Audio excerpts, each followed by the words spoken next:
recently, and I'm sure many people remember this. This was about a few days ago. One of the lowest black people on television, and I would refer to him as a liberal house Negro, Don Lemon, Don the liberal house Negro Lemon. He had said that nationalism was a racist word and a racist ideology. And nationalism actually came up again today in a press conference Donald Trump held today in the wake of the midterm elections, which everything that happened, the Arana Nation predicted correctly. By the way, that press conference, did you see Jim Acosta? Did you see how he behaved in that? I mean, he had the microphone, and I don't know if it was a White House intern or secretary or whoever tried to take the microphone away from him because the president said he doesn't want to take it. He was done. He answered the question. He's moving on to the next person, and Jim Acosta just wouldn't shut up. And he just wanted to go on. He likes to hear himself talk, and then the woman tried to take the microphone from him, and he's grabbing the microphone back. I mean, this is the White House microphone. You know, Donald Trump should hire me to do this type of stuff in the White House. I would have taken that microphone from Jim Acosta, and I'd have given him a butt whooping too. I would have taken that microphone from him. I'd have knocked him out till I'd push him down. I'd have pushed him down, and I don't care. I'd have done it right there in front of the president. You can put me. He'd have had to put me in jail for what I'd have done to Jim Acosta if he hadn't given me that microphone. I'd be like, give me that microphone, boy. I'd have whooped him so bad with the hard end of the belt. But anyway, this nationalism thing came up again, and he was asked a question about how he could say that is racist and all this stuff. Well, here's the thing. The term nationalist, and let me just say right now, I'm a nationalist. I'm a Canadian nationalist. This is my country. This is where I was born, and I am a Canadian nationalist. And nationalism is actually far from being a racist word. In fact, nationalism is actually a deterrent to racism. Now, in many, many recent years, the left has made nationalism out to be a bad word.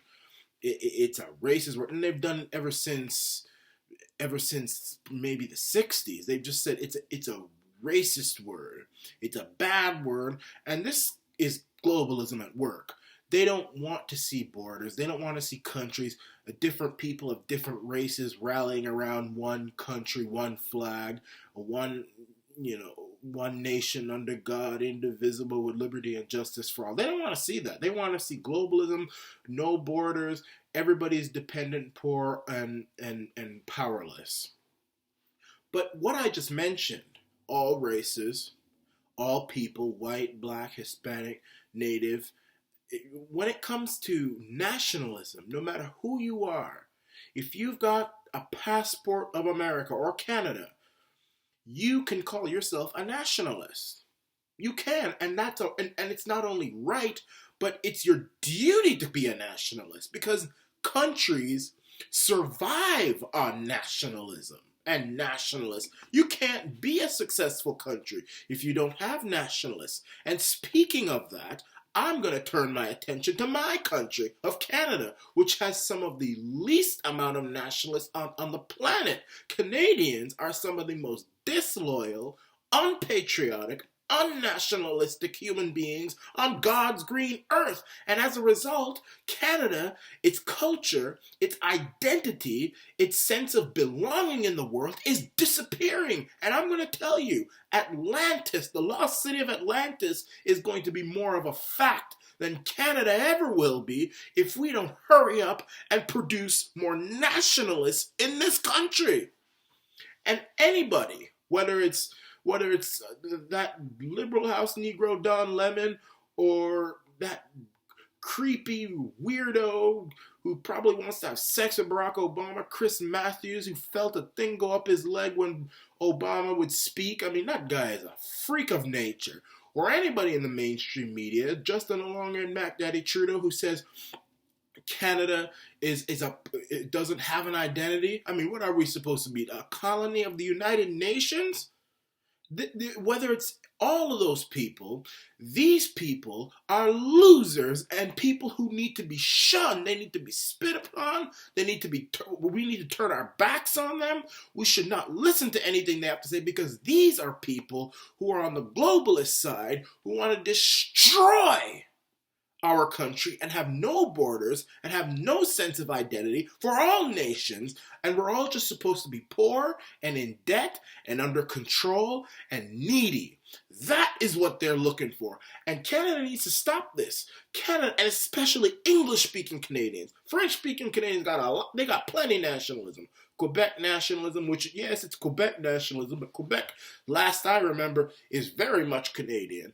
So they've got plenty nationalism. It's the English Canadians who allow all these refugees to come into the nation, no vetting, no anything, all these illegals, they turn a blind eye to it. They turn a blind eye to billions of our tax dollars going to other countries. They're the ones that do all this stuff. You go to Quebec, and for the most part, they have a hold on their identity and on their sense of belonging. Everything a Quebec politician does, they do it, and they keep their identity in the back of their head. You will be thrown out so quickly if you are not keeping the Quebec identity in the back of your head when you are a politician in Quebec. You'll be thrown out to the wolves. So the Quebecers are the only Canadians who seem to get it. But the English Canadian, the mongrelized English Canadian mindset, I'm not talking about ethnically, I'm talking about mindset. They don't know anything about Canadian culture. They want to put other nations before our country, and billions of our tax dollars going to other countries, and all this sort of stuff. It's going to kill the nation. And when I say mongrelized, I mean mongrelized in the sense of national mongrelization, globalism. It's a mongrel policy, and it's going to destroy Canada if we don't stop this foolishness immediately. Nobody is going to know what Canada was, or has been, or why it was great in the first place if we continue down the path that we're going on. If we continue down the path that we're going on, we need to stop this, and we need to stop it now. And by the way, you've heard me mention Quebec a few times. Don't tell me anything about René Lévesque. René Lévesque was a great man. And in fact, I would say he's one of the greatest Canadians who ever lived. And I'll tell you why. I'll tell you why. For years, you've heard the English Canadian and the government elites say that René Lévesque, was the former premier of Quebec, was a historical Canadian figure who was an obstructionist, a separatist, who was going to destroy Canada, keeping in mind that when Canada was at peace with its provinces, the government elites and the establishment of this country were doing everything they can to put other nations and other people before their own country, their own countrymen, whether it's white, black, Hispanic, man, woman, alien from outer space, native, Chinese, whatever. They were doing everything they could to put other countries and other people ahead of their own nation. They were doing it.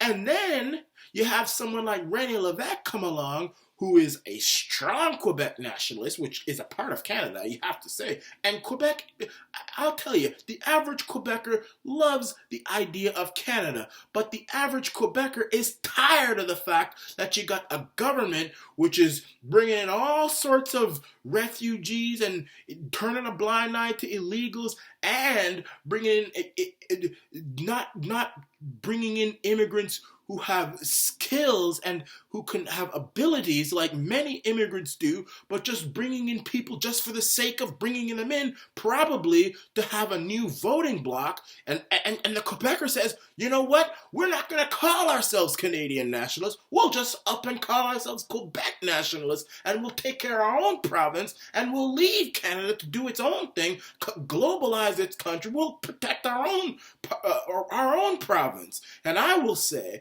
that if one day the Quebecer decided to leave Canada, I wouldn't blame the Quebecer. I'd blame the English-speaking Canadian who put up with a government which is completely buttered and boiled in globalization and in putting other people before the nation and in putting other countries before the nation. I mean, look at who you got now in the government. Justin Longer and Mac Daddy Trudeau. I mean, people say he's a Quebecer, but he's more of a globalist than anything. This guy gives billions of dollars to Indonesia to help them with their infrastructure. This guy gives millions of dollars to a terrorist who kills two soldiers. This guy is the son of Satan. This guy is the son of the devil himself, and he is sitting on the throne of Canada, and we are just turning a blind eye to this. And I'm telling you, I'm sure he's probably going to get elected next year. I think he will. Because I haven't seen, yes, we've seen victories in New Brunswick and in Quebec and in Ontario, but when it comes to Justin the long-haired Mac Daddy Trudeau, as of yet, I haven't seen a complete and utter rejection in the sense that would make me confident that we're going to dump the son of Satan. So I fear for the future of this country. I fear for it. And, you got many people on the right who attacked the Quebecer and who attacked his determination to leave this country, which is selling out to itself. You don't see a lot of that happening in Quebec. In fact, in Quebec, you see quite the opposite. You have a lot of bills and motions that are out there which try to protect things like freedom of religion and state and protect the language and protect the culture. You've got all sorts of stuff. You don't see stuff like that in Ontario. You would never dream. An Ontarian would never see a politician put in legislation that would protect the English language, for example. You wouldn't see stuff like that in Ontario or Alberta or Nova. You would see it in Quebec. And so that is what I'm talking about. But the thing about it is that we have to straighten up in this country. We really do. And people think that it's not a joke, that it's a joke. People think it's no big deal. People think, oh, who cares if we've got a bunch of politicians who are more concerned about money and globalization than they are about protecting our country of all peoples, white, black, Asian, and Native. Well, who cares about that? You better care, because the fact is that all great societies, Rome, the French Empire, the British Empire, even up until the election of Donald Trump, the American Empire, all have failed when they rejected nationalism. And I am telling you that Canada will most certainly fail if we don't change course, and change course immediately, and start producing more nationalists. So that's the lesson for today. Nationalism has nothing to do with race. I spit on people who obsess about their race, whether it's white, black, or whatever. I spit on people like that. Those ethnic, obsessed people who talk about the white man or the black man or this and that, and talk about white this and that. You know me. People who know me know that I will do anything to avoid people or who want to obsess about race 24/7, or people who want to put me into a conversation about race. I will say no. I will reject them, because it's a foolish, stupid, ignorant, retarded comment, discussion to talk about. I, however, am a nationalist, a Canadian nationalist. I was born in this country. I'm a black man, and I'm a black Canadian, and I am a Canadian, and I'm a nationalist. And nationalism was created so that people from all over who have a Canadian passport or an American passport or whichever passport they have could rally behind their nation, instead of just allowing a few ethnically privileged people to say that this is what we're going to talk about, this is what we're going to discuss, this is all that matters. That's not all that matters. And thank God for nationalism. This is the Arana Nation.